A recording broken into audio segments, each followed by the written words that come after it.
Welcome to Historian Splaining. I am the world-renowned historian. Today I saw Ava DuVernay's 2018 adaptation of A Wrinkle in Time, the great 1962 sci-fi fantasy book by American author Madeleine L'Engle. There are a lot of idiots online who are upset about this movie. So let's talk about it for a few minutes.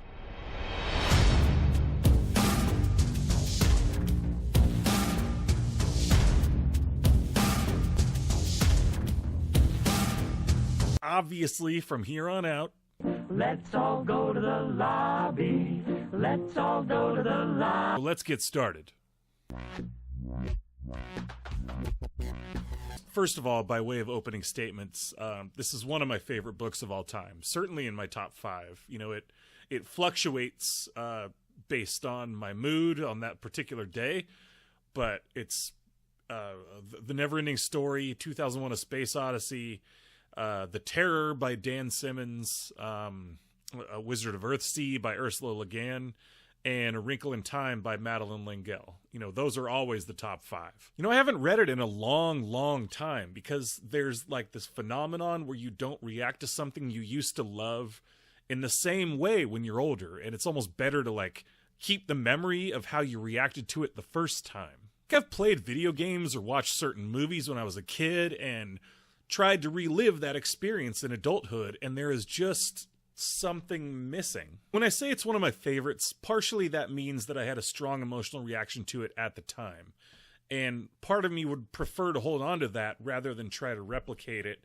and like chase the dragon, as it were. But again, long story short, one of the best books of all time. I love the blend of science fiction and magic where like you're not sure if the technology is magic or vice versa, for that matter. Like, you know, as the great Arthur C. Clarke said, any sufficiently advanced technology is indistinguishable from magic. And I feel like that is very applicable to this story. I first read it in 6th grade, and I just completely fell in love with it. And I probably read it about 2 or 3 times a year after that, until about 9th grade, and I've kind of been waiting for a cinematic version ever since. There was a Canadian made-for-TV movie in 2004 that was, like, okay. You know, they certainly didn't have the budget to do what they wanted to do, and the CGI has aged poorly. Maybe save the universe along the way. They cut to about 2016. I start seeing things about a big-budget adaptation of the book, and I start getting hype! Even though I'm the crotchety old man you currently see before you, I cannot wait to see my childhood favorite book brought to life.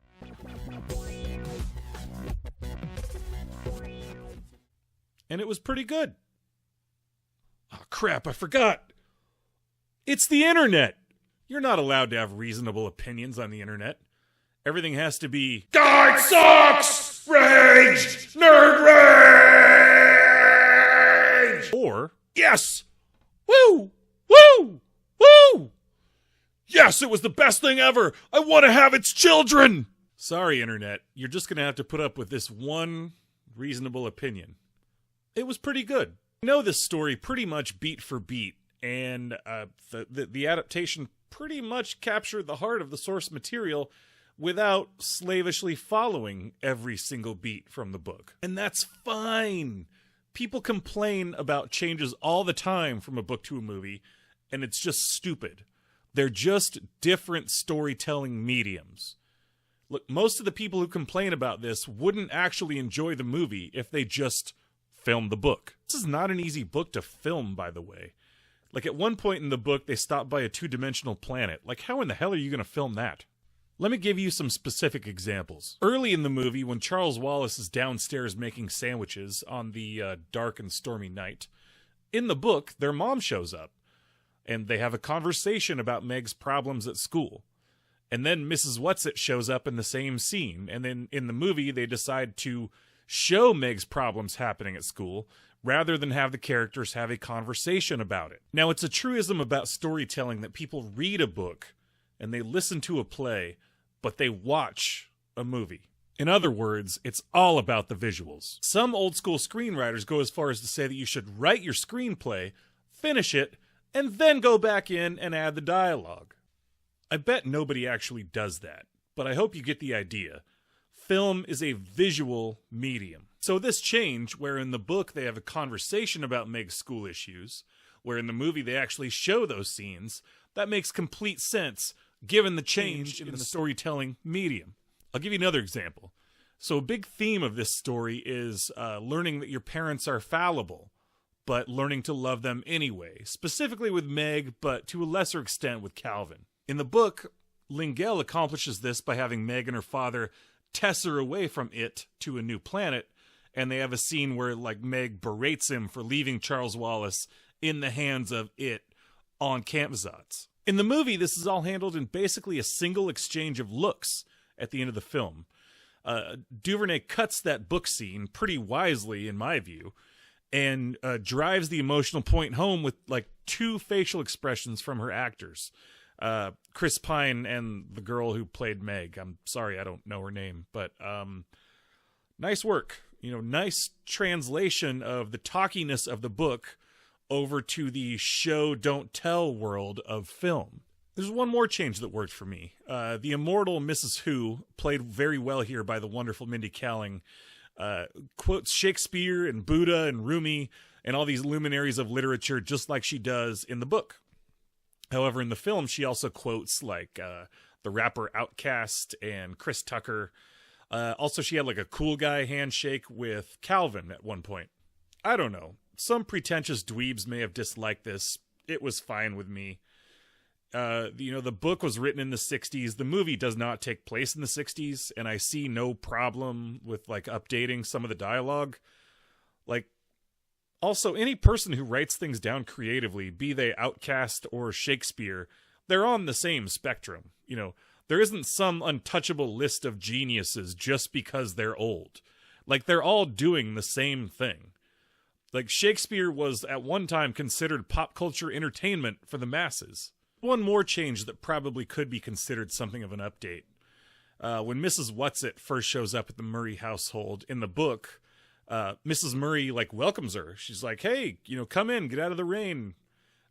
Take your shoes off. Here's a sandwich.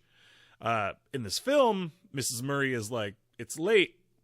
You should probably leave. Maybe more how a parent would react in 2018. Bottom line, overall, the film's pretty good. Books aren't movies, and the changes they made to the narrative still preserve the overall heart and themes of the story.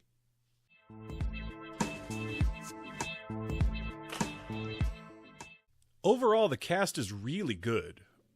All 3 kids just spot on nailed it. I thought Charles Wallace. Like, it's not easy to give a little kid like a big vocabulary, but that little dude just flat out nailed it. The 3 wise women are not how I imagined them, but they're still very good. I thought the casting of Witherspoon and Cowling were a bit too young at first, but like it fits the characters well, and it sets them off very well from Oprah Winfrey's What's It. Like, Oprah is this sort of, wise matriarch over these younger characters. I thought that was actually a good choice at the end of the day. I was sad they didn't give Oprah Mrs. What's-It's voice from the book, where she draws out all her words. But, oh well. Can't have everything.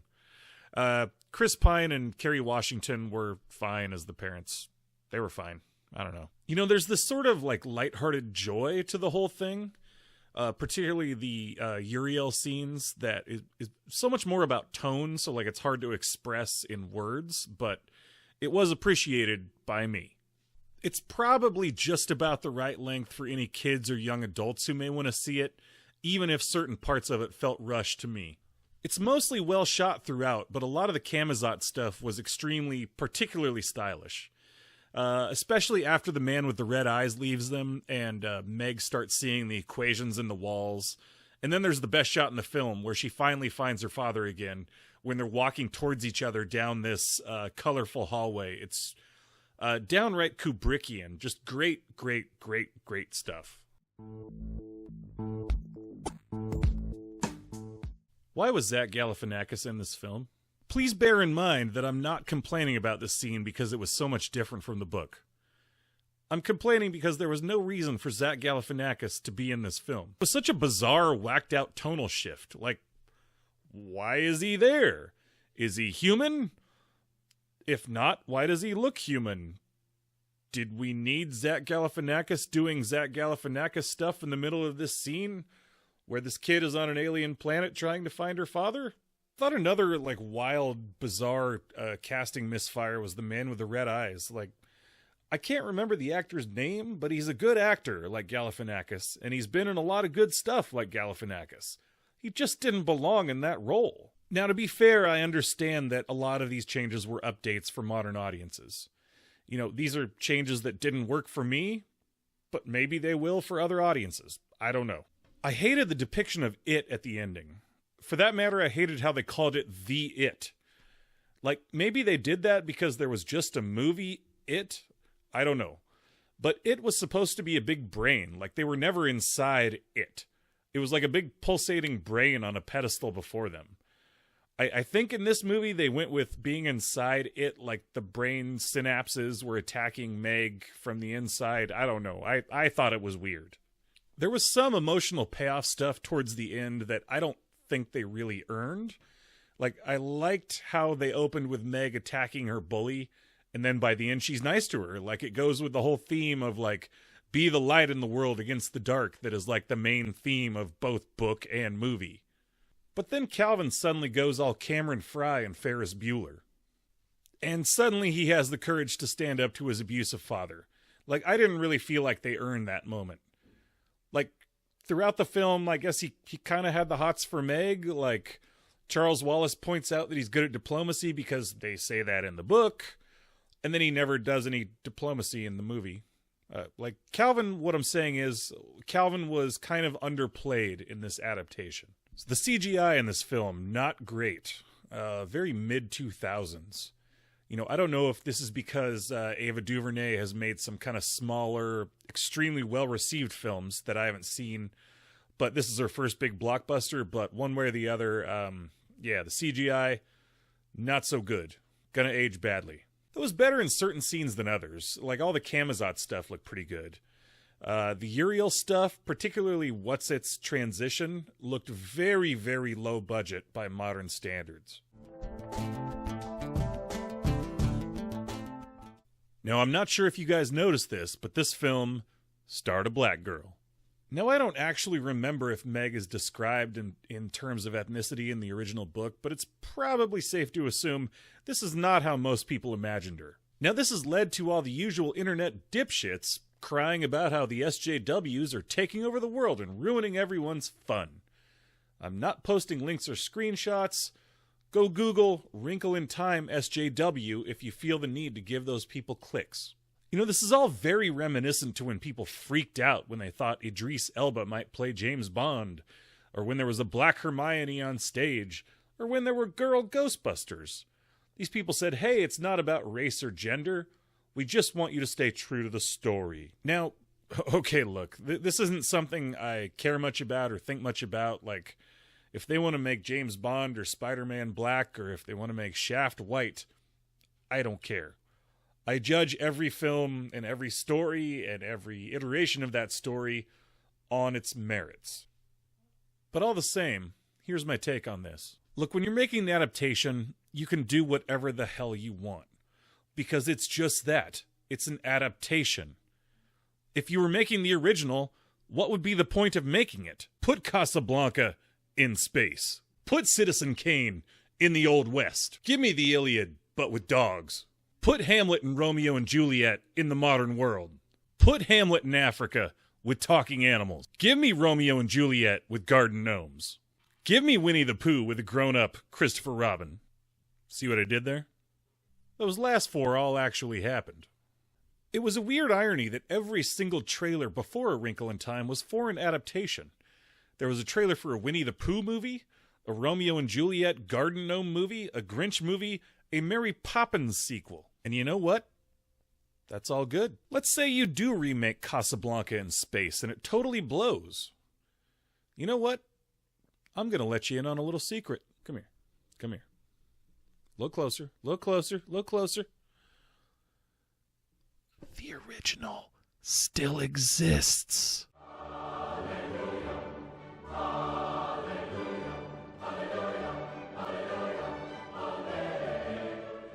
You haven't ruined the original. Nobody's childhood has been ruined by a bad remake, you pretentious clowns.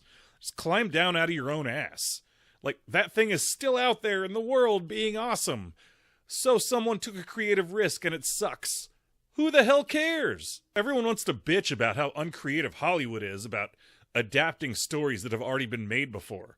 Like, I wonder if when Virgil was writing the Aeneid in the 1st century, heavily basing it on the Iliad, there were people out there like, heck! Look, adapting stories is a time-honored tradition, and making little tweaks and making them your own is a time-honored tradition. You know, there's nothing wrong with it. If you think it doesn't happen constantly throughout human history, you're just fooling yourself. But let's talk for a moment about the kinds of character changes that people find worth bitching about. It's interesting that I haven't heard any bitching about making Romeo and Juliet into garden gnomes. In this very story, in the book, Calvin has red hair and freckles. Kind of looks a lot more like this dude.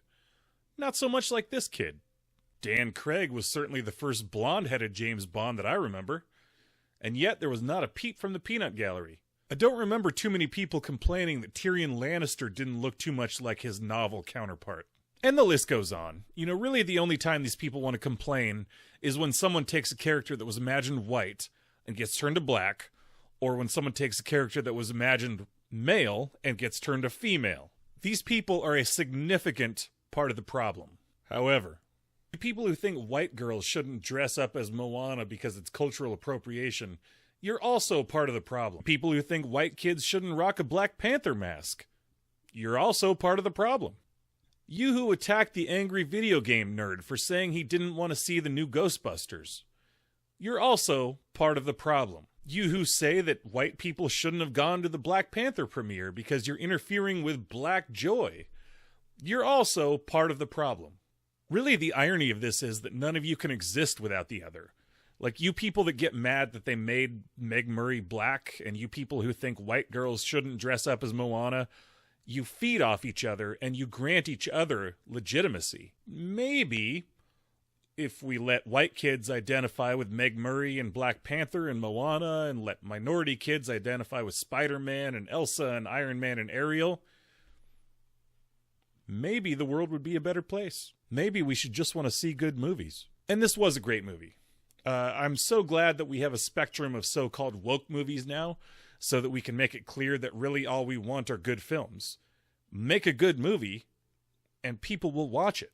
You know, I didn't see the all-women Ghostbusters, but the trailers were god-awful, and I've heard little but bad things. And then there was Black Panther, which I also haven't seen because, frankly, I'm a little weary of Marvel movies, but I've heard little but good things. In fact, I've heard it's great. And then there's this film, which is somewhere between them in the reviews. But it's very good. I think little kids to young adults will love it. I certainly would have at that age. Any adult who wants to pay attention will find something in it. I think whether you like the book or not. Anyways, that's it for now. Till next time, if you're new here, do all that YouTube stuff. Like, dislike, comment, subscribe. And till next time, this is the world-renowned historian. Be good, kiddos.